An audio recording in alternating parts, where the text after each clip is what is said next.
Paul, thanks for jumping on the show. I think we've been talking back and forth in our group for the podcast about getting you on for a wee while. So yeah, and you've managed to do 60 episodes without actually me being on it, which is hurtful. To be fair, everybody involved in the show has been trying to get you on, but James has been so against it. It's been unreal. Because I know things.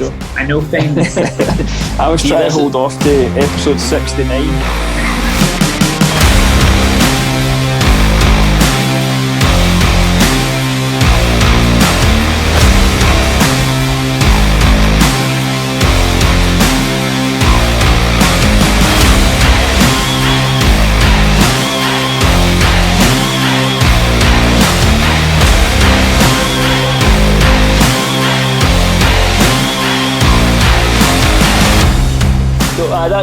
That's what I was looking forward to getting you on, to hear some old stories and hear the backstory between you and James. But first thing I want to ask you about is it's a picture James showed us a while ago, and he's posted on his own social media. It's him and yourself. It looks like having a horrendous weight cut in it. Was it Japan? Was it? Yeah, that was unpleasant. We were. No, go ahead, man. Sorry, I'm talking over you. No, on you go. I've heard James speak about this, but I would like to hear your thoughts on it and your memories. Yeah, we were both fighting in Japan, and we had, I think it's the first time we did a big long haul flight, and maybe that does something to your body in regards to retaining water. So we both arrived in Japan. I think I had about, like, the weigh-in was about 24 hours. I had about 6-7 kilos. You had more than me, right? I think we were both around about 6, maybe. Yeah, I remember it became this like a kind of battle to see who had lost the most by, like, oh, did you go to the toilet? How many grams did you drop that time? And we ended up doing all these things, like kind of going to a local Yakuza sauna to kind of get, and you're fully nude in there. And a guy just started talking to us about whiskey because we're from Scotland. And yeah, that was all fun. And it wasn't one of our better ideas. Like, I think our like weight cutting systems are much more refined now. We just went, okay, so we have to be this weight for this time, and so we just did it. We just like sat in saunas for ages. What else did we do? Went for a walk around a really nice park in sauna suits. That was gross. Fell asleep in a park. You fell asleep. There's something else. And then the bath. Yeah, the tiny baths. They were weird.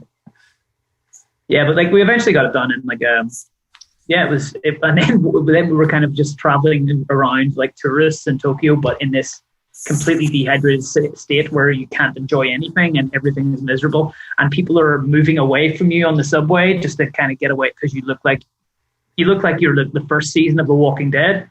And yeah, we tried to. I wouldn't recommend that to anyone. Yeah, see when you look back at stuff like that, and I guess obviously back then you just didn't know what could you do. When you look back at some of the stuff you did to cut weight versus what you know now, is it interesting the method you used? Yeah, it is. It's variations on like themes and stuff. I think we probably did too much water and just didn't do there's small tweaks that you can do to make it a much more easier process. And I think you just learn that from experience and stuff. And a lot of people's bodies respond differently to it, and it just becomes more refined at time. And like that, I don't think we had many fights by that stage. Well, probably about 10, 15 or something like that.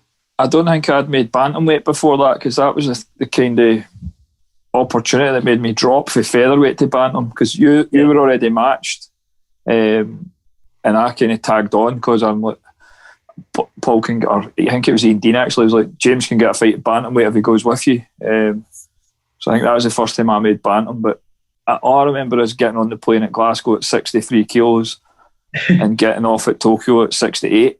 I was like, how the fuck is this possible? I've not ate anything, I've hardly drank anything. Fuck knows what happened. Have you ever tried to look into that to see what happens to your body that it does that?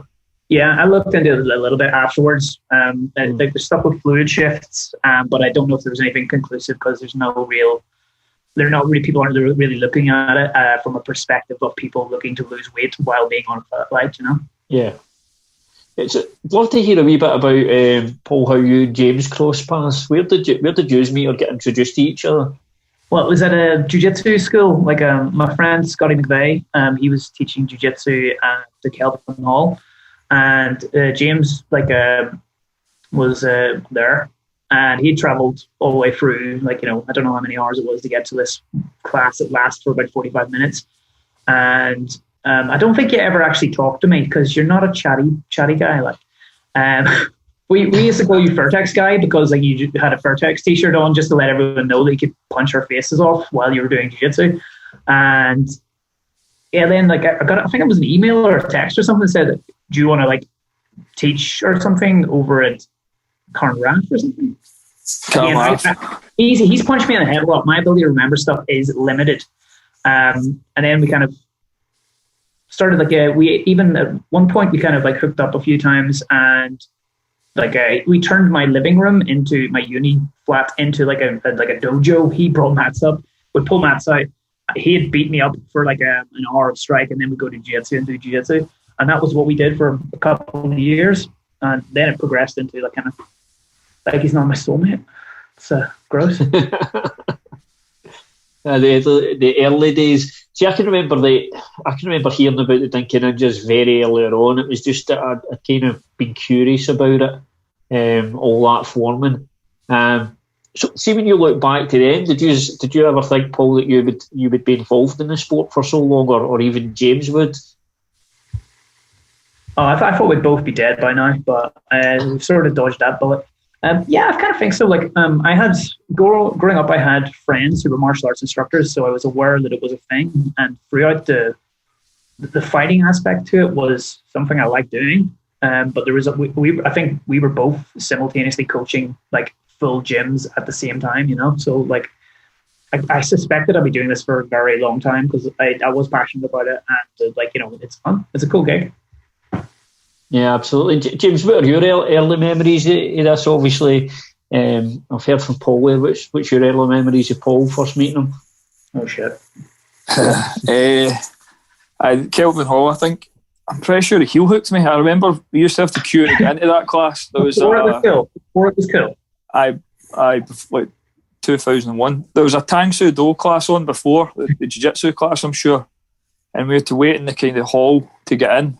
And the guy I used to travel through with a guy, but he stopped going after about 2 weeks. I ended up having to go myself, and I didn't talk to anybody, which is right. But we used to queue to get in, and Paul would be in front of me just talking to every cunt, and I'd be like, "Is this guy, man? Funny little accent." And then he'd done whatever techniques was getting taught, and he got to the rolling bit, and he heel hooked me, which I didn't know what it was. I don't think I tapped straight away, and I remember being on the train home like my knees fucked. I think he also subbed me. He maybe subbed me like 4 or 5 times, and I was like, I can mind thinking he was a bit of a geek. I can't mind geek. And then he kicked the shit out of me, so I was like, I'll just keep going back. But it just got to a stage where I was like, you show me that, and we'll do some striking. I think he'd already had an MMA fight lined up, or maybe he was doing strike and submit or something at the time. And I was like, I'll hold pads for you. You show me some of that, and everyone just grew arms and legs for there, pretty much. Yeah, so it was basically it was lucky he's met. It sounds like he's mutually benefited each other then. Yeah, and despite us seemingly outwardly are kind of quite different, I'd probably be more extroverted. He's a bit more introverted. Kind of, we're both very analytical. We both kind of like to break stuff down, and you know, there's that like cognitive element to it that you weren't at that time. You probably weren't seeing a lot in martial arts and stuff. And it was. I think the fact that we were really good mates, and we brought, and the more and more people, it kind of ended up we tended to acquire really good people. That's what kind of ultimately made the Dinky Ninjas. Like, it was the fact that you liked being around these people. So you going to training wasn't ever like a chore. You were enjoying being around these guys that had similar values and would listen to your shit. So it was kind of I think it was a starting point of it, and like, you know, it was really cool. And how did that name come about then? Because I think most people that are into MMA in Scotland if you say the Dinky Ninjas, they know about it. It's a familiar name in the Scottish MMA scene. So how did that name come about? Well, that came about as a result of our other head coach was John Nicholson. Like we hooked up with him as well. I think it was I think it was Paul Nicholson. Paul Sweeney. Paul Sweeney, yeah, Paul Sweeney. Paul Sweeney kind of was asked me. He said, "Do you know John Kavanagh?" I was like, "Yeah." And so he got me to organise a seminar with John Kavanagh. I did that, and I met John Nicholson at it. And then John became one of our, like, he had a whole group of guys doing the same thing as well. And so we hooked up, and down there, I think there was a Ned gang called the Dinky. And it was like a term of, it was like somebody was slagging them off one day saying, "Oh, you go play and train with your ninja mates," or something. So it was an amalgamation of a Ned gang and an insult that our name came from. I've always wanted to know where it came from. That's quite an interesting story. You know, tell them. You know that, right? Aye. It's all right. So you see, I can't believe I've never asked you that question. Did you actually know that, James? Aye. I did know it, but I don't, because you're not a Dinky Ninja, I wouldn't tell you. I broke the first rule of Dinky Ninja Fight Club. You have in a pretty public platform as well, so everybody knows there. I fucked it. Yeah. Is there some form of punishment or something like that to follow, James, that Paul's broke the rule? It was me that's broke the rule, so aye. Nah, I'm sure I'll get away with it. Perfect. And obviously, I wanted to kind of get your thoughts on everything that's been happening with James in terms of the facility. I know you were there for the opening day, seeing that new facility. Was that quite a proud moment for you, Paul, seeing James get that gym, get it open, and that facility? Yeah, it was cool. Like it was like I think it's everything you could ever want from a facility. It was just really impressive to see what he's done with the people he's had and stuff. Because we all still train together and stuff. Particularly me and James. So just seeing that level of kind of success and like the success he's had as a result of it has been just really, it's kind of inspiring. I've stepped away from MMA to a vast degree, and there's reasons for that. But like to see what he's done, like he is basically, he's a world class coach now. Like, and there's no way to kind of dispute that. I don't know why you would. And I just think it's like, yeah, it's the gym he should have. Yeah, and you obviously said you stepped away there, but you're still training and stuff like that. So are you still doing that early relationship you said? You still sharing tips, sharing thoughts back and forwards, techniques in the sport? Is that still something you do to this day then? Well, not recently. Mm-hmm. Well, yes, not recently. not recently. Yeah, we kind of like I would always kind of run ideas past and stuff, and like it's more it'd be like a more kind of wrestling jiu-jitsu stuff that we discuss about, because like I haven't thrown a punch in about like 2 years.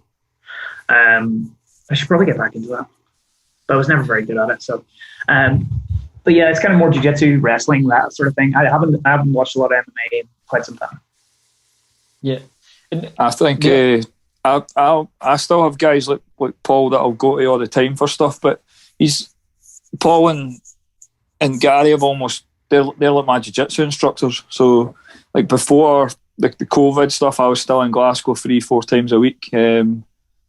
We train and stuff, and even to the extent where the stuff I was getting off Paul on a Wednesday would maybe be the next week of classes I would teach through here, which is something I was doing about 20 years ago when I was going to Kelvin Hall as well. But it's good. We've got like a kind of wee, it's like a pool of knowledge with different guys in the team that you can go to. So I'll go to Paul for wrestling or jiu-jitsu stuff. I'll maybe go to Sean Wright or Tommy Young for Thai stuff, and stuff like that. So it's always good just to have guys like that run about you that you could, it's almost like your peers. You can go and pick their brain or brainstorm and shit like that way, I think.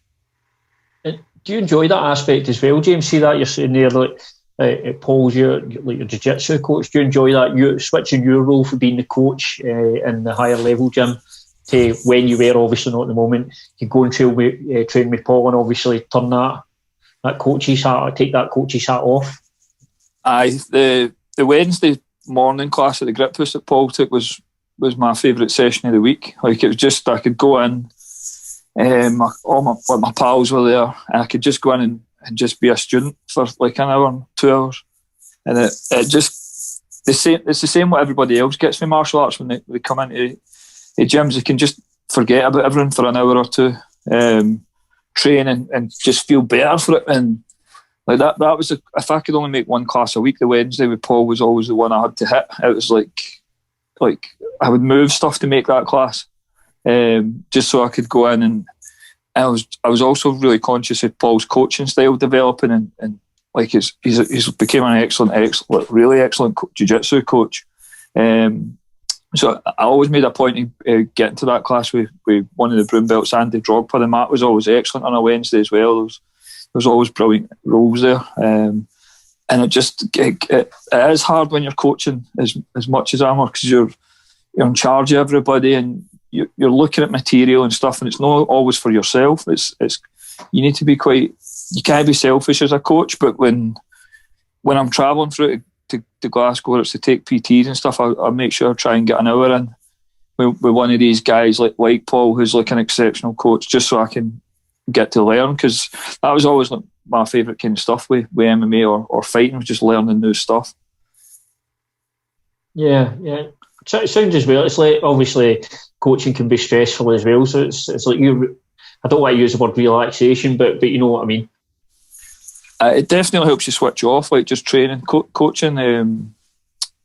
You can do it half-arsed and no care about it. Like, you could turn up and just be there for the money and teach absolute dog shit. But when you're passionate about it and try to do it right and stuff like that, it's not stressful, but there's an element of it is a job. Like, do you know what I mean? It is, especially when you're dealing with some of these guys who are wanting to fight for a living, and the margin for error, like they're getting into a job that realistically there's not very many of them going to make a living out of that sport, and they're putting their trust in you to try and get to places where they can make money, and the margin for error it's absolutely minute. So that becomes quite stressful. And then you're dealing with other things like personality clashes in the gym, and maybe guys struggling with weight, and so, like, there's a lot goes into it, man. It's not just turning up and teaching moves and stuff like that. So it is important for me that I get away from it. And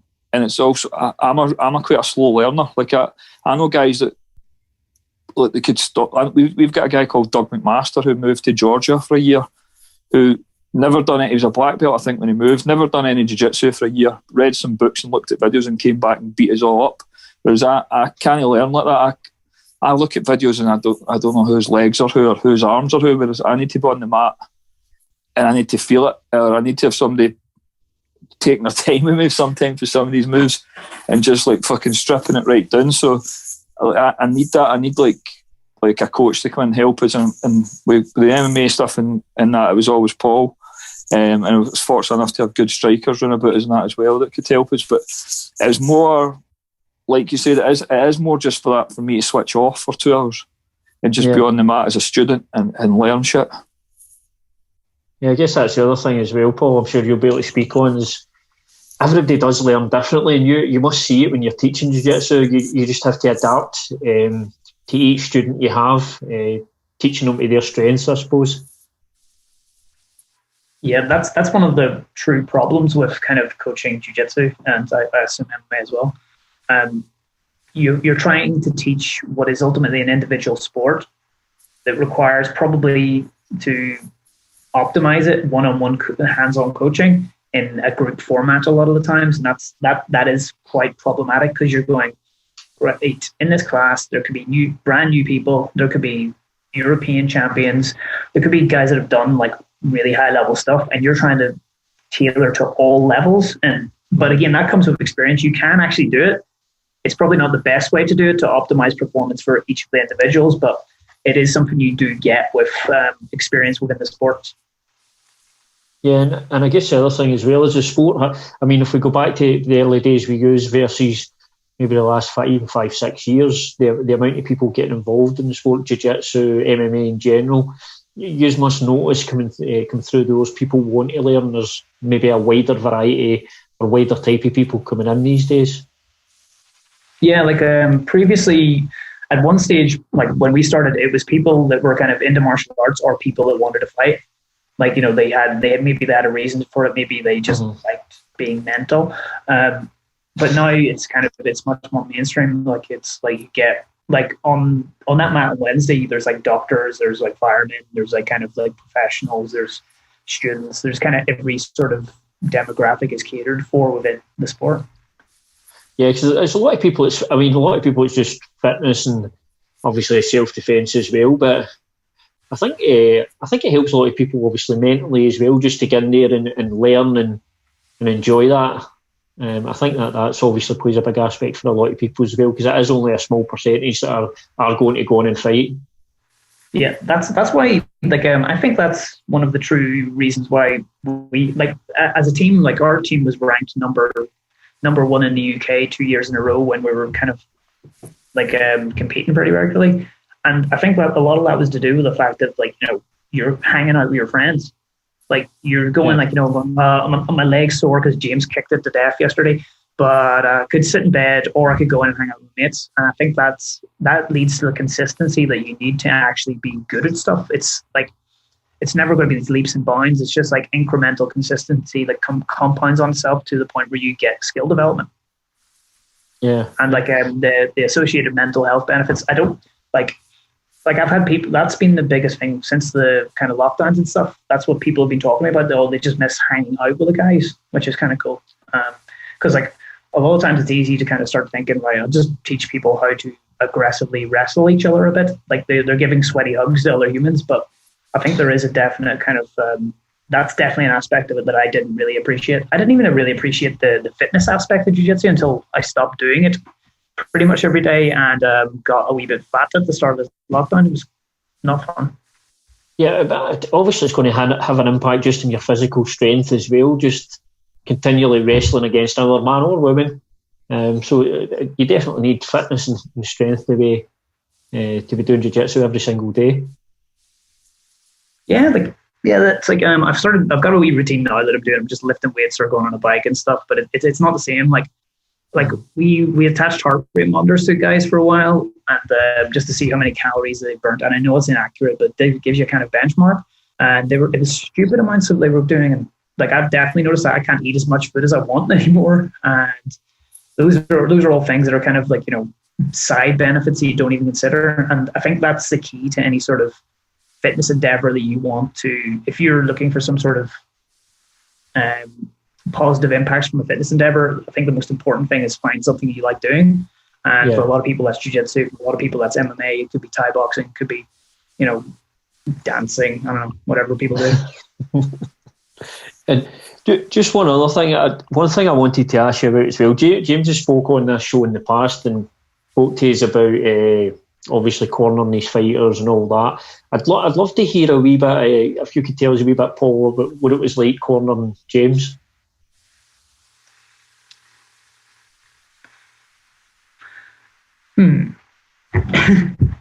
It's like he's massively professional. Like, you know, he just like, it's hard to tell when he's had an emotion or he's had a feeling or if he likes you or not. It's kind of like it was just like an overarching sense that he's just very, very professional. Like, it's kind of like, you know, like he was never one of the guys that you had to worry about. Like I was a problem because I would get a little bit antsy and amped up maybe 6 weeks before a fight or 6 hours before a fight, and he'd be like, right, you simmer down, you just go and sit in that chair and don't move for an hour. Like that's what I always really needed James for. Him, he was much more, he was better at it than I was. He dealt with kind of nerves quite well. What I always found was really weird was that he would go in, I would always think he was going in flat to a fight. And then he would do something horrendously violent to somebody. Like, you know, he could turn it on really quickly, which I was always really impressed by. I need to kind of rile myself up with a 2-hour warm up followed by 8 cans of Red Bull and maybe thinking about bad things happening to people I cared about. Whereas he was able to turn that up the switch pretty. It's kind of that psycho, kind of serial killer mentality that I assume he has. Yeah, I think Danny Batten commented on that James didn't have the most approachable face. Yeah, I don't think he wanted to go and talk to him. And James, obviously, but, you know, yeah, when you go, Paul. That's kind of useful when you're cornering a pile of fighters. Like when we were competing when we had fighters on shows and stuff, it wouldn't be uncommon for us to have half fight card, particularly in Scottish shows. So talking to people would take you away from your ability to do your job. And so that was probably having people a bit afraid of you was probably a good idea. Yeah, absolutely. It's an intimidation factor, isn't it? So, James, obviously, you've spoken to us a lot about cornering fighters, but I don't think I actually ever asked you about cornering Paul, what it was like cornering Paul.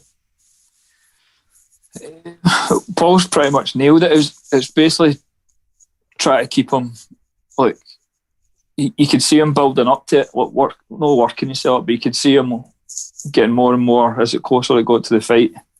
It was almost like a level of excitement with him.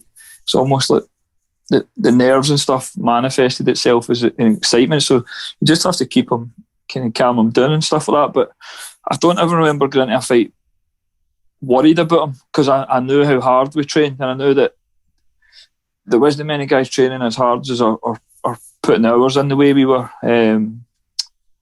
I don't ever remember cornering him and being worried about him getting hurt or stuff. He was in some right hard fights. Win or loss, and there was never any point where I remember him getting completely dominated or outclassed. He was always competitive, and he won a lot more than he lost. But he did give me, like, you're talking about me being unapproachable and shit like that, but there was one night in Dublin where he fought a guy called Artemis Satenkov who had beat me, and he made me look like a right clown, to be honest. He flying armbarred me like about 30 seconds, but he'd also done something similar to Conor McGregor. And Paul went over to Dublin with the intention of avenging my honour, and battered Artemis Satenkov. It was pretty much the happiest I've ever been in MMA. There's pictures of me smiling, and I think I may have danced at one point. But that is all very true. It was like, that's probably one of the highlights of my career. Sorry, what you going to say, Paul? I had something similar when James avenged the loss I had to Lee Remedios. That one was a bit more dramatic, though. He knocked Lee Remedios out, and he was out for a while, and we were like, "Yay, is he dead?" So it was kind of bad. But like, speaking of that trip to Dublin, and his James's value as a cornerman, along with Alan Love's, I was weight cutting at the time and was fairly miserable weight cutting, dying. And a Dublin cab driver starts talking to me, and these guys won't talk to him. So I have to talk to this guy the entire time. And we were like on a 30-minute cab ride. And I was like going, yeah, cool. And he's telling me all about what this local deli serves. And in this roll, there's sausages, maybe 4 sausages. I'm like, can someone make him stop talking or talk to him about something else? And these guys just sat there and laughed at me the entire time. And I don't think he would do that to one of his fighters who isn't one of his really close friends. But yeah, I still haven't forgiven him for that. That was harsh. How much does that change the dynamic when he's are such close friends, but he's having to switch between each other? So if James has got a fight, you're having to take that coaching role, and James vice versa for you. How does that relationship work? Is it easy or is it more difficult? I think it's because we've always done it. It's just it's never been an issue. We've always been kind of involved since we've known each other in kind of martial arty stuff. So we've always had that coach. He always coached me, I coached him. And it's just a dynamic that we've always had. It's never felt unusual. And because we aren't much different on the fight, on the actual day of the fight or anything, we're both the same type of people. We don't put on a facade. It's just is what it is. It's not really any different from how we are normally. And I guess the other follow-up on that would be then when you're then coaching students that have maybe, not that you aren't friends with, but you haven't come through at the same time, if you know what I mean. How different is that then? I think that was a big shock to me.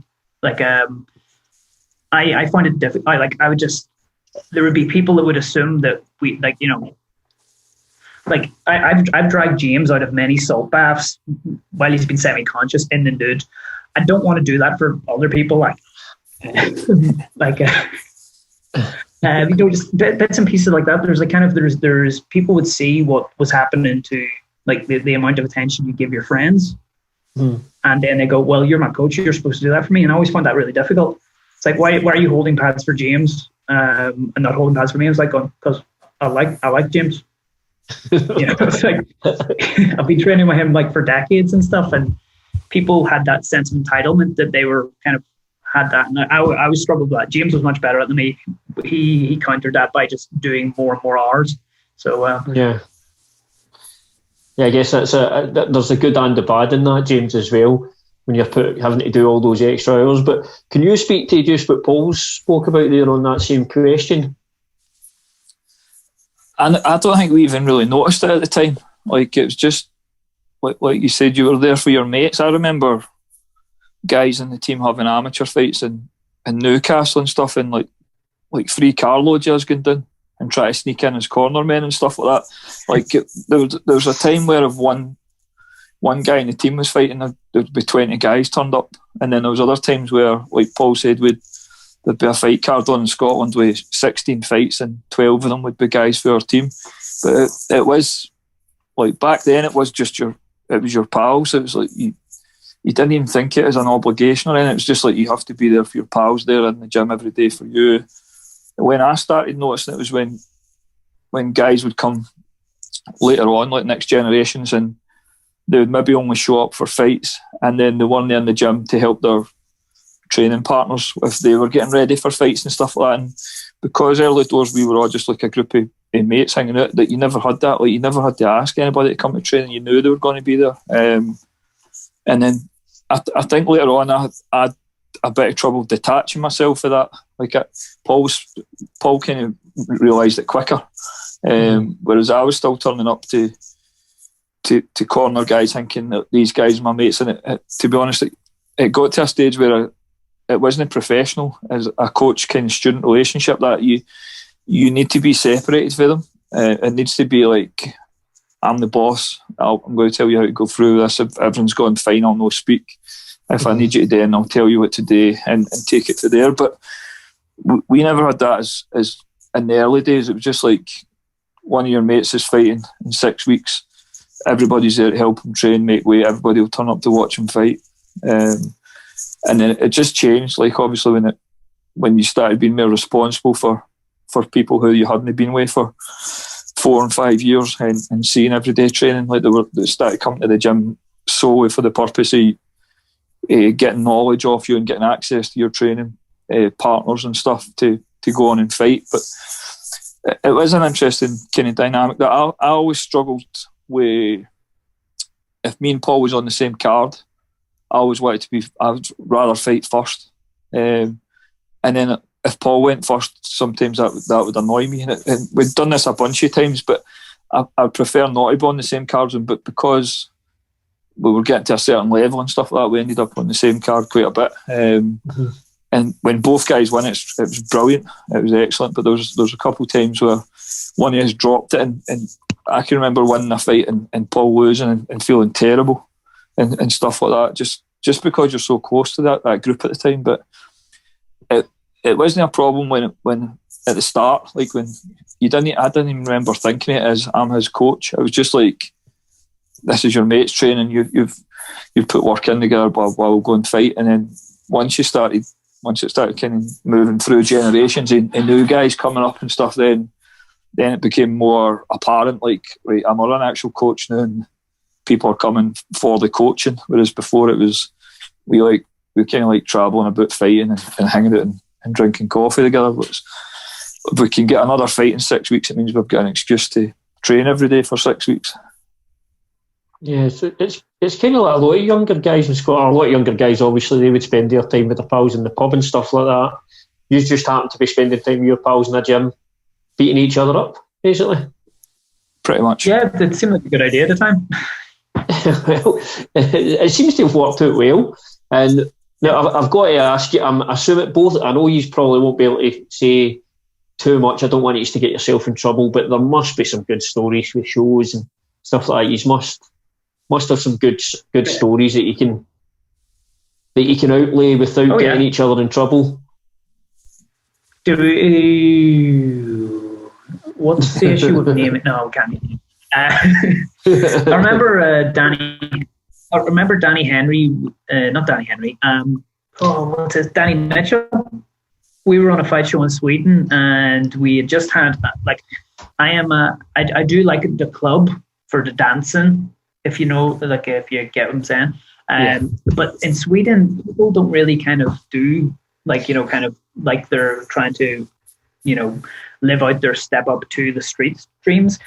So they sit there at the bar looking cool as shit because they're all beautiful and stuff and tall and stuff. And I'm short, kind of a bit weird looking. And so I was like, right, okay. Walked into a club, started a dance off with Uriah Faber, Talis Leitch. I think who else was there? Daniel Casio, a pile roller guys like that. Yeah, Brazilians are creepy dancers. But yeah, we started the dance off, and that was pretty fun. And it ended up with Danny Mitchell was there. We ended up Danny was wheeling me up in a shopping trolley somewhere, crashed it. Jay Furness was there. Yeah, so it was good. It was Uriah Faber's got some dance skills. It was good. Yeah, James Danny Mitchell seems a character. Yeah, Danny's a good guy, man. I like Danny. Yeah, his social media is funny. I don't have social media. No. So when you look back on the days, obviously in the gym, do you ever miss the days, James? Right now, I do. Aye. Miss seeing my face every day. I do actually, because that was the only thing that mattered back then. Like we were both going through like uni and stuff like that, and I don't even remember it being like a second or third priority to training and fighting. I remember dodging the last class. My timetable for one of the semesters changed, where I was meant to be in a class in Edinburgh to 6 o'clock, and I knew training started at the Kelvin Hall at 7. And I always just walked out the class at 5:30. Like I would just get up and leave so I could get to my car and then drive to Glasgow and stuff like that. Just everyone played second fiddle to it, like it, probably in an unhealthy way, where you're not facing like the shit you're meant to in life. But for about 10 years, like nothing else mattered. All that mattered was training and then fighting, and that was pretty much just seeing your mates. So you do miss that. It's almost like you grow up and become an adult. I think it's kind of like that. Obviously, we've both got kids and stuff now and responsibilities, but back then there wasn't such a thing as a responsibility. Like we were taking daft part-time jobs to fund training and stuff like that. So you kind of miss that. But I guess if you ask any adult if they miss being like younger and kind of carefree, they would say the same. Yeah, especially under the circumstances we're under now. And who was the most brutal man in the training room back then? Gary Christie. Gary Christie. Like that's the thing. Like because we were all friends and stuff. Like to a degree, James, Sean Wright, some of the other like high class strikers that I worked with, they kind of babied me through a lot of the striking stuff. Like they could have caused me a lot more chronic brain injury than I actually currently have. But that's because like I think at the time when we were training, there was this kind of idea that you had to train really hard. You had to probably spar. I think at one point we were sparring every day, and you were able to do that because the intensity wasn't high. There was no kind of egos. Everyone was kind of like, I knew James was better than me. He was going to get the better of these rounds. So it's just like I was trying to learn. There was always this emphasis on learning as opposed to kind of winning a round. And as more and more people came in, I've seen that start to change. People would try to win rounds in sparring, and like when I was kind of supervising sparring rounds, you'd see people getting hurt and stuff, and you'd go, that was never happening. And it's not like these guys like James and Sean couldn't do this to people. It just wasn't happening at that time, and that kind of soured me on him a bit when you're just thinking about like when more and more in the studies on head trauma came out and stuff. I kind of started moving away from it a little bit more around there. Do you think that's when ego starts creeping into a training room? That's when that happens. Things get more intense, and that's when people start getting potentially hurt a bit more. Yeah, I think it's natural as well, because like these people, a lot of times these people don't know each other. Like kind of, they might be ranked differently, they might have different kind of priorities and stuff. But you like at that time, I think it took a while for us to get the culture right as well. It doesn't. I don't know. Like I'm sure it's fine at James's. When I was coaching MMA, we were always trying to kind of tone people down and stuff. We had a few guys that were difficult, and you'd basically have to. I would just basically, there was a couple of guys that I would just sit and watch their round of sparring to make sure they didn't hurt anyone. And I told them I was doing this. If you hurt someone, who's going to kick you out. Yeah. But it was never really necessary when you have such a tight group initially. It's when the group gets bigger and more people come into it. That's when those sort of issues happen.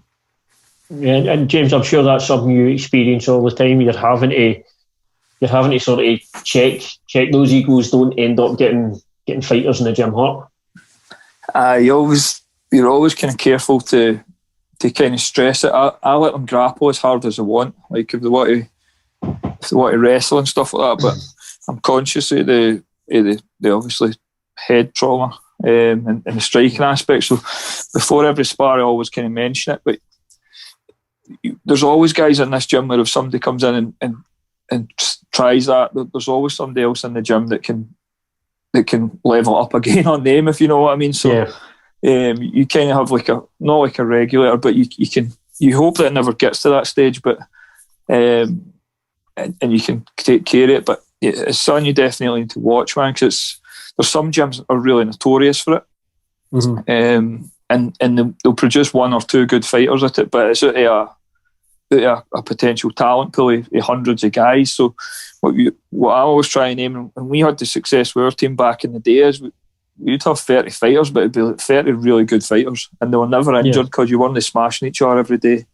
And I try and everything I've done so far, coaching, right through from newbies to the guys who are having success in UFC, has been stuff that we've done back in the day. It's like it's just maybe adapted a wee bit, but you just have to keep an eye on the room. I'm the same as Paul. I used to spar when I was fighting and stuff. I'd jump in on the spar and I'd maybe miss something, and somebody would get knocked out of my corner. But now it's like if there's sparring going on, I'm supervising the whole time, and you can see stuff like that coming a mile away. Like you get the odd accident where somebody maybe throw a kick and somebody ducks into it or whatever, but generally you can see that kind of stuff. One guy's much better than the other guy, or one guy's trying a lot harder than the other guy, so you can kind of nip it in the bud pretty early if you're vigilant with it. Yeah. But it is like we never thought about the head trauma stuff back in the day, and we were still, even without that kind of knowledge that's readily available now, we were still very smart the way we sparred. You just didn't want to smash your pals in the face.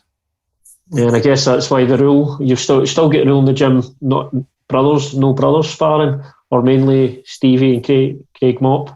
I try and keep them away from each other, man, because it never ends well, that. And get Kunle and Tunde are in here now as well, and you can see them coming in and they've been fucking text messaging each other all day, like saying you're getting it tonight, and used to stay away from each other. It's just a brother thing, though, into it. It can't be avoided. It's bad. I think this kind of this harks back to like it's an analogy I used once. I think it was me and James were just talking once.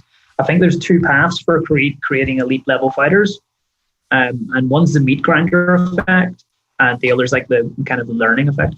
And meat grinder is you just have hard sparring all the time, and eventually people are going to get really, really good because they've survived that experience and they've smashed so many people along the way. They're probably very proficient at knocking people out, but it has its drawbacks in that, like, you know, you don't produce many guys and their long-term health is affected. And I think when we started, that was the ethos. That's what everyone did, and we were different in that way. And I think that's why, like, I can still talk on a screen without sounding that weird. You know, I think that's I've been really fortunate at that, because I was a jiu-jitsu guy in a room full of Thai boxers and stuff a lot of the time, and that could have went very poorly. They decided they didn't like me. and I mean, you've seen more and more fighters though. Didn't Max Holloway, before the Calvin Kattar fight, he came out and said he'd sort of stopped sparring I'm not saying he stopped sparring forever, but it seemed like he'd stopped sparring for that fight. I think he's done it for his last two. He said for the second Volkanovski fight, I think he made a remark that he'd been doing workouts over Zoom, which I think was a load of shit. But I think there was guys before it. I mean, it was actually really interesting. Robbie Lawler came out and said he'd stopped sparring just when he went on his title run, and his thoughts were like, I already know how to fight. I've been fighting as a professional for 15 years. There's nothing. I already know. It's like I'm tried and tested. I'm going to fight. So their whole thing was, let's get the guy as fit as possible and get him sharp. So it was like a lot of pad work and drilling and stuff like that. And he went on like the best kind of run of his career there. There is a time when you definitely need to spar and get tested coming up. Like you will need that, but you should be doing it in a room where guys are at a similar level as you, so that there's not a mismatch. And in a room where there's not the intent of a bunch of guys being like, I'm going to fucking knock him out. Like you can push each other. Like me and Paul's probably punched each other in the head. He's probably punched me in the head harder than most of the guys I've fought, and vice versa. But it's been in a situation where he's not took advantage yet. He's not like jumped on me and stuff like that. But you've became kind of not battle tested, but when it happens in a fight, it's not a shock to you because you've took it. Whereas there is these gyms where you can see guys that they're not having long careers, and even worse, you can see them 5 years down the line where they're struggling with memory and slurring their words and whatever else, and they never think about that. Whereas if you're doing that now as a coach, it's irresponsible. And even to the extent where I've had fighters fight and they've maybe been knocked out and stuff, and to an extent where it's questioned made me question if I want to do it. I'm like, I don't know if I want to be putting people in these situations where you know full well that there's a risk of that happening. And the more you do it, like we've been doing it for 20 years or whatever now, the risk of it happening becomes greater because you're doing it more often. You're putting fighters out every week, so the odds of it happening are increasing. But there's been one or two times, and even just with weight cuts, watching guys cut weight, and I'm like, what the fuck am I doing? Like this is stupid. Just try to get away from all of that and be smart with stuff's clever, but it's a weird game, man, because you definitely need it at some point. You need to be tested. Like you can't do Tai Chi in the gym or katas and stuff and then get chucked in a cage and hope for the best. But at the same time, you don't want somebody beating the shit out of you every night of the week and then get thrown in a cage and hope for the best that way either. Yeah, there's just no way of getting around it. It's a dangerous sport. So I guess all you can do is try and mitigate as much danger as possible. Yeah, and what my stance on it is, if you have consenting adults and they know the kind of the issues and they have protocols in place to minimize those issues, I think it's very, like, I don't think I'm ever going to say that, people shouldn't be doing MMA, people shouldn't be doing boxing. It's personal responsibility, but you should be, like, the guys need to know what, and even though like, we didn't, like, the studies on CTE and stuff weren't available to us back then. Like, I think I did end up researching into it, like, pretty early on compared to everyone else. And we had my wife's a doctor, and we were kind of like putting in concussion management thing. Like, if people get kind of dropped and stuff, they don't get to keep sparring and all that sort of stuff. But again, it is consenting adults, and there are a lot of benefits you get from being able to. Ultimately, what I feel like I've got from my fight career is I feel like I know I can do difficult things. Mm-hmm. Like that's the overarching thing. So in any sort of aspect of life where I've got a challenge or something that I think will be hard to do, I just go, I know I can do difficult things. And I think that has definitely outweighed any of the kind of issues that I have with kind of, like, I don't think I have anything. Do I seem punchy to you, James? Nah, you're quite smart. Your taste in music, maybe it's a bit. Taste in music's not the best. Don't be knocking Katie Perry, right? James, are you not the one that's getting some grief about your taste in music for your son? He started playing the guitar, so he's into, like, I think it was Alice in Chains or something. I sent him a song. They're good, but he listens to the same music as me. But I sent him some song the other day, And he sent me back this fucking Alice in Chains. He's like, listen to this instead of your shitty weird music. I was like, this is an album that's 27 years old. You're 14. Just because you play the guitar and you've got long hair, don't fucking come at me with a music taste. We pretty much listen to the same shit. Right. Just something you were speaking on there, Paul. I guess that's what a lot of people get for mixed martial arts as well. Not necessarily people who want to compete, but it's a self-confidence, isn't it? And I mean, you guys must have seen that with people training. You must see somebody coming into the gym and then a little down the road, see them change as a person, become more confident. Yeah, definitely. It is a positive. I've went through most of my adult life with it, probably an obscene amount of confidence in my own abilities, and like it hasn't really steered me that wrong. It might have made me seem like a dick a lot of times, but it has been useful. Now that I live in suburbia and people aren't that concerned of your ability to beat up another human being, it's a little bit less of value. But throughout most of my adult life, it was fun. You would always kind of, in any situation, just go, if there was some sort of confrontation or anything, you go, well, I could probably just beat you up. Yeah. And it sounds grim and a bit like kind of alpha-y and stuff, but there is that. It's always in the back of your head a little bit. Which is probably, I don't know, it says more about me than anything else. But then again, a lot of people, though, like you hear a lot of people say, a lot of fights maybe start because people don't have that confidence. It's an insecurity as to why they start. So sometimes, I guess, if you're confident in your own ability, then you're confident enough to walk away as well. Yeah, I don't know. Like that's being said, I've never been in a fight that I haven't been paid for. Mm-hmm. James, you booted that guy that tried to ask the time when you were coming back from training one day. That was... Wait a minute, let's just jump on that one quickly. What happened? So James is coming back from training, and some guy stumbled out of a pub and said, "Excuse me, sir, could you tell me the time at this moment?" And James key-eyed in his face and hit him with, he was carrying 2 giant training bags, so he just murdered him with leg kicks. And that was nice. You can give your version now. Okay, so what happened, James? We'd finished training at the Kelvin Hall, and I always had to run for the Kelvin Hall to Partick train station to get the train, all the way back to Lanark, and then my mum would pick me up in Lanark and drive me to Carstairs Village because I'd lost my driving lesson, so I'd finished training. I'd trained with Paul. We used to train on a Wednesday night in Paul's flat.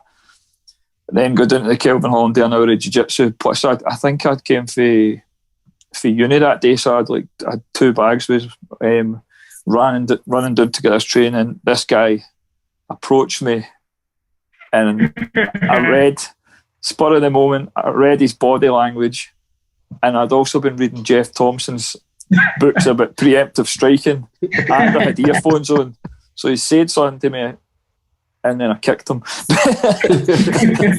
But he went up, like his legs were together, and it went right through both his knees and put him up in the air. So I just went and got the train. But I'm sure it was an attempted mugging. Don't let anybody fool you, man. His body language wasn't right. Plus, I'm feel like a wee village called Carstairs Village where there's 500 people. So I'm running about the West End of Glasgow at night.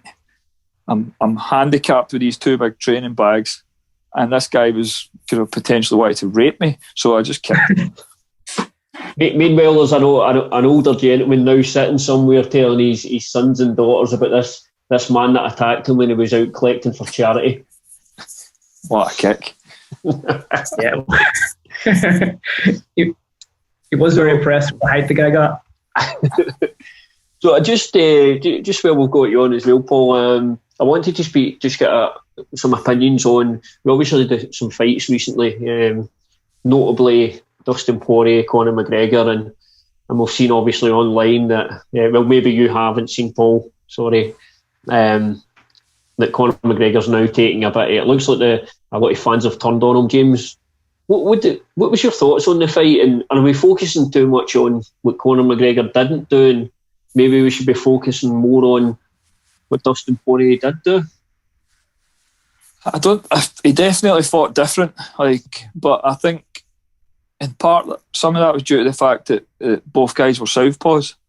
But he still he still backed Dustin up to the fence. He still pressured him, and he still let Dustin lead to an extent so he could counter. And he landed his left hand like his money shot. He landed it 2 or 3 times. And then everybody's obviously grown about the calf kick, but Dustin countered it. It looked like Conor didn't look out of place. He probably took that. We probably won the first round. It looked to me just like Dustin was more prepared than Conor, to be honest. It looked like he was prepared. He knew he was going to get hit this time. His defence looked better. If you go back to the fight in Dublin where he lost, he was kind of shutting his eyes and hiding behind his guard, so you've never seen that punch coming, where he's seen these punches coming on Saturday night and he's took them really, really well. He's obviously been preparing for it, but he never threw anything that everybody's going on about the calf kick thing, but he never really threw anything that you've never seen him do before. I think the calf kick's obviously affected Conor, but I think the fact that he's landed that left hand on him 2 or 3 times in that first round and Dustin was still there. Whereas most of the time when he lands that, it's the end, or the end's near, and he's such a good finisher with guys against the cage. But I definitely think it was it doesn't tend to do as well with southpaws. It minimalises his kicking game a wee bit. He can't use the lead hand for hand fighting to measure the left hand and stuff like that. It looked like that, but I think considering how good Dustin Poirier is, Conor still looked good. This guy's it's such a fickle sport. People writing him off and stuff. He didn't look as good as he has, but Dustin's probably the best guy he's fought in a while since Khabib. Like the Cerrone thing was a bit of a blowout. The Nate Diaz fight, Nate Diaz isn't in the same level as Dustin Poirier even right now, but MMA fans they love we won that and they hate you the next minute. But it was a good fight. It'll be interesting to see what happens next. But him and John's getting a lot of slack. I noticed online. I was reading some stuff, and it's just part and parcel of it. They'll all pat you on the back when you win, but they'll all talk behind your back when you lose. Is there an aspect to it as well? And I'll come back to the low calf kicks. I want to speak to you about how to counter that or try and prevent it. Is that like I remember us doing that like years ago. Yeah. Like we were like, I think we saw a lot of the ATT guys doing it, and then we just started doing it. Yeah. And I captured it. Steve McComb done it to both of us. Like I remember, he kicked me like that at Oran Moore, and the first time he kicked me, I remember thinking in my head, I'm like, he doesn't even know how to low kick right. And then he done it again, and then by the third one, I was like, oh, you fucker! Like he's meaning it. But that was like maybe 2009 or something. So it's not like a new technique. And what Paul said, ATT have kind of took that technique and made it their own. They audit it. Brad Pickett's excellent at it. The last couple Cage Warriors shows up in it, Brad's had these guys drilling it with a kick shield and stuff. And it's nothing new. Supposed to, like, I remember talking to Brad about it, and he was saying like it just makes it harder for the guy to catch it. Yeah, as well. I think it's the nerve as well. It's because remember, obviously Michael Chandler fought in that card, but remember Michael Chandler fought Brent Primus, and that's what Brent Primus got Chandler with. And obviously Chandler just couldn't put weight on it, walk on it. Half of it is you can't kick each other like that in the calf every night in the gym. And when you first start, like, you can't really kick each other like that in the thigh every night in the gym. But after a while, your thigh builds up a bit of a resistance to those leg kicks, especially your lead leg. And I think with the calf, it's just a place that most guys aren't used to getting kicked there, and just there's so much more weight on the lower leg than there would be above the knee, and you can see a lot of guys buckling and stuff like that. So there's less weight to take it as well. Yeah. What's the best defence then? Would it be to rotate your foot so it's you're rotating the shin so they're catching the shin as opposed to the meat behind the calf, or it's simply try and get the leg out of the way? Just the two options is check it, so turn your knee out and so they're kicking on the shin, or what you're saying, just move the leg completely out of the way. So the problem with a lot of, especially with Conor, is he's really heavy on the lead leg there, try to box. He's also really heavy on the lead leg because he was trying to get Dustin to throw so he could get that counter left hand off. So he was kind of baiting Dustin into throwing, but when you're that heavy on the leg, moving the leg out the way is a problem. And even if you're, Conor kind of fights a wee bit more side on like a traditional boxer, so turning the leg into it's a problem as well. But there's examples of it in the MMA. If you watch Aldo, guys try to leg kick Aldo, Jan, I think, and stuff like that, he was checking them really well. So it's just the same, pretty much the same defence you'd employ against like a normal low kick. Obviously, the calf kick's a wee bit faster because it's not coming up off the ground as quick and stuff. But I think if you get the check on point, or get good at retracting the leg and coming back in, or even just getting used to making sure you've got a heavy counter for the first one, like taking it and coming back. We saw in heavy to discourage the guy from throwing it, but most MMA guys, offensively, they're always pretty good, especially at UFC level. They're all quite good at attacking. Defensively, there's not a lot of good MMA fighters, striking wise, like not the same level of defence you'd get for a pro boxer or an elite level kickboxer or Thai boxer. And the other thing, just one last question on this fight. Do you think what we've seen as well in that Poirier McGregor fight, we've seen a guy in Poirier who's been fighting upper echelons, top guys, Khabib and everybody else at the top of the 155 division. Yet we've seen McGregor, let's be honest, not be really active at all. He had that fight with Cerrone, but like you said, we didn't really learn much for that fight. Conor sort of steamrolled him. And do you think that was a big factor in it as well? The fact Conor just hasn't been in there, and Dustin has been in there improving and fighting the best guys in the world? I think so, man. I think when Conor went on his run initially, he was really active. He was fighting every 4 months or so.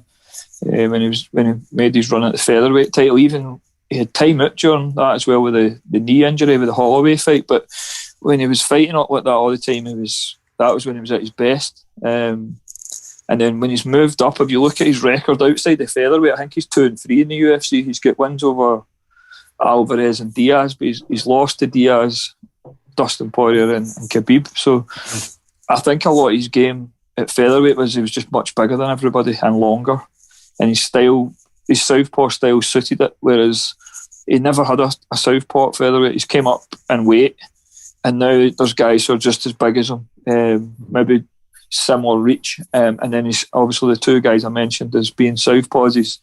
He's lost to Diaz one and beat him once, obviously, and then he's lost to Dustin. But the inactivity thing, I think, is definitely a thing. He came out and said that himself, and he's not daft.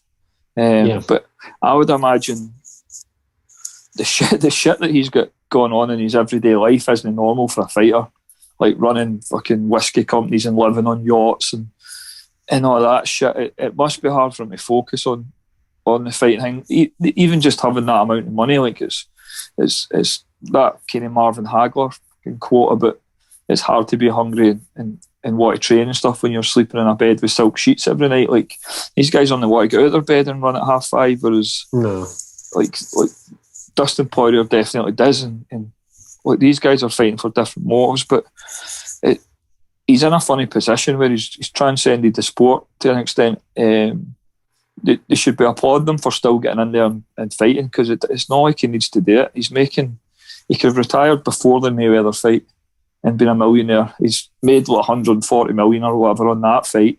He's got this whiskey company that apparently is making more money selling whiskey than he ever will for fighting. Do you know what I mean? It's not like the guy needs to be in there fighting, but he's still, whether he just likes the attention and shit like that, that's a different thing. But I don't know, it must be hard to concentrate, like what we were saying earlier, like on just turning up training, fucking getting and having a fight when you've got people phoning you about all sorts of other distractions, and you've got court cases and whatever else looming in the back of your mind. There's pictures of the two of them last week for the first fight 6 years ago, and Dustin looks better. Like he looks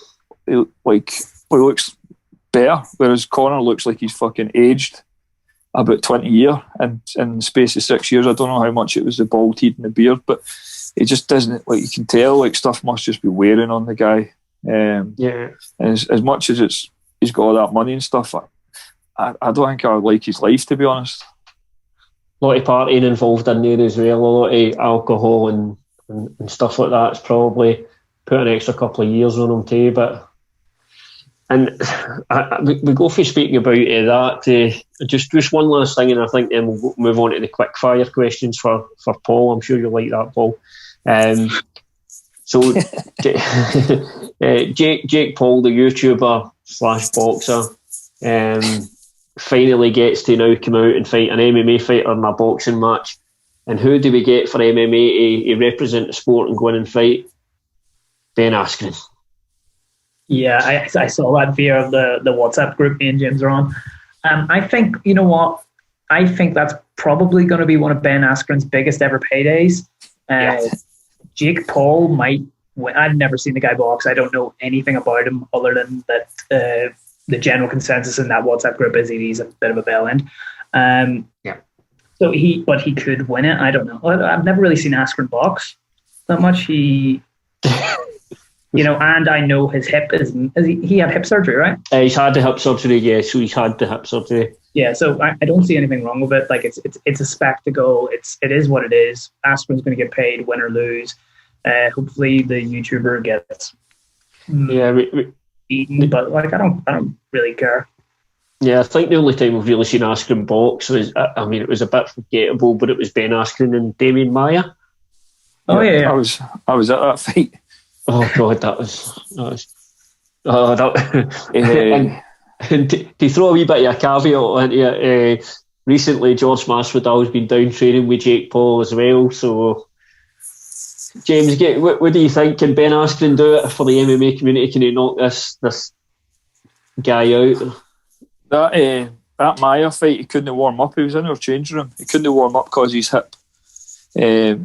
We were all expecting the whole fight was sold as the greatest, who's the best grappler in MMA, Maia versus Askren, and then they went out and Askren was running about throwing like wee back fists, I remember, and then he got took down and choked. But if his hips healed and stuff like that, the guy obviously knows how to compete. He was like a world champion MMA, and he's a well-decorated wrestler and stuff like that. But this kid Paul's an athlete. He's an ex-collegiate wrestler as well. He's not like a big kid as well. He's a big kid. He's probably about 14 and 15 years younger than him, and he's been boxing pretty much for 2 years. So I reckon Ben Askren will maybe ask a couple of questions to him, but he'll eventually probably get beat unless he comes out and just one bombs him. Because let him fight Dan Henderson. That would have been a good fight.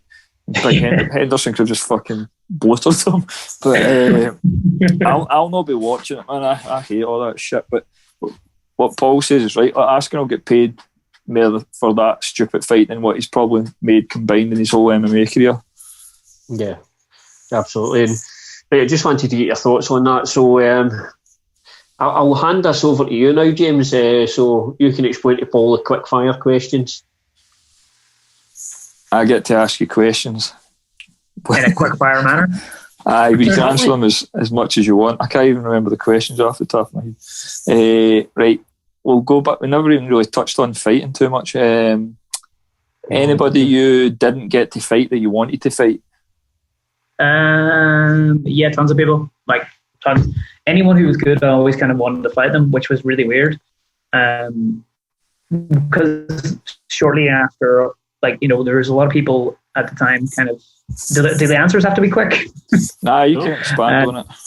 Yeah, anyone I thought was good or was dangerous, that was in my weight category, I wanted to fight them. Like that was, particularly if I thought I had a skill set that matched up well with them. I don't think I've ever seen someone that was in my weight category and I'd thought, I don't want to fight them, like ever.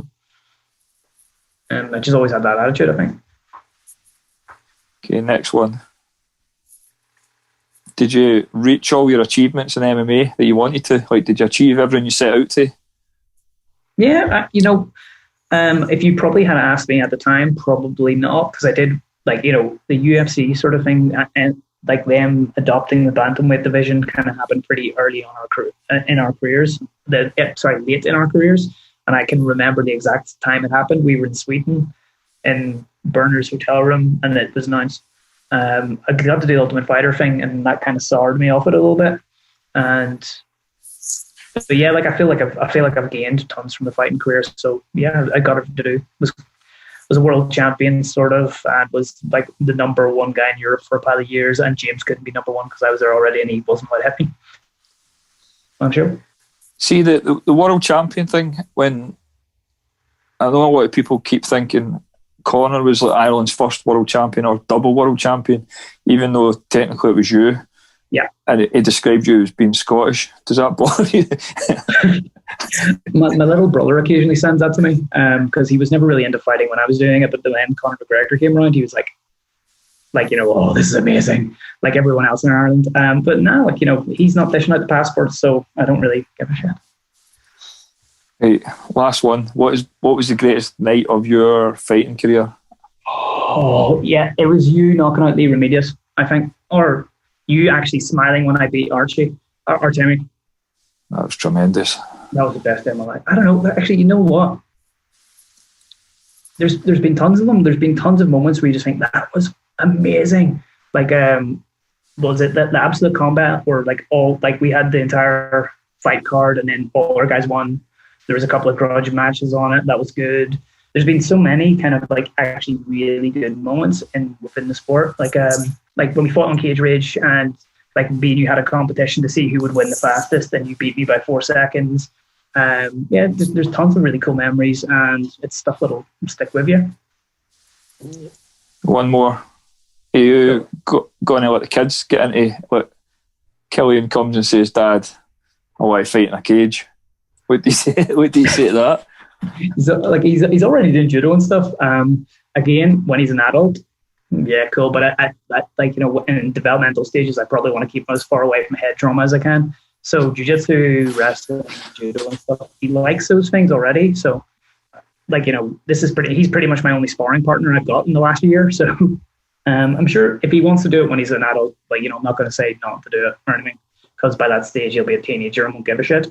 But yeah, and if Aoife wants to do it as well, because we're being very gender cool, she could do it if she wants, but she's into unicorns and pink shit, so I can't really see it happening.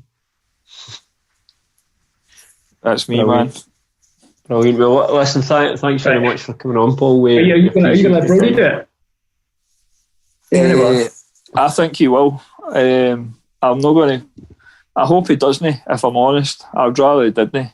I definitely want him to train, and hopefully Rory gets back training at some point, but I wouldn't like to watch it, to be honest. Is there a fine balance here then, that you don't want to discourage the kids from doing it, but you almost don't want to push them into it? You can just let them almost make their own choices if they want to get involved or not then? I think that's what you should do with pretty much all activities you want your kids to do, because for every Tiger Woods you have, you'll have like 9 other kids that are kind of just went and we've seen it with kids at the Griphouse and stuff.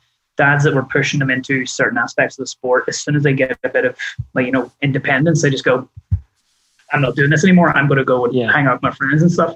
So I think you just like what James has done with Rory and stuff. He's never he's been around it, but he's never really he's been around it, but he's never really been forced into it. It's never been it's always been his choice, and I think there's a lot of benefits kids get from it. So I wouldn't be against it, but again, you just have to expose them to it, and hopefully they see the value of it and pick it up. Yeah, because I'll ask you then, because it's a thought I'm having at the moment. My son's too young for it, but I want to wait till he's at the right age, and I want to introduce him to jiu-jitsu, because I think it will be good for him in the long run. What age would you say is a good time to introduce your kid to it then? What do you think? You're obviously as coaches. Like I've got pictures of Killian guillotining me when he was 2. So when it's just how you play with your kids now. I think there's always bits and pieces you can do from any age. But I've kind of waited because until he started doing judo when he was 5. Really likes that, and I think he's going to be doing the jiu-jitsu classes at the Grip when that's back up and running pretty soon. But yeah, he loves all that stuff, and we do about 30 minutes a day of just beating the crap out of each other, which is good crack. Brilliant.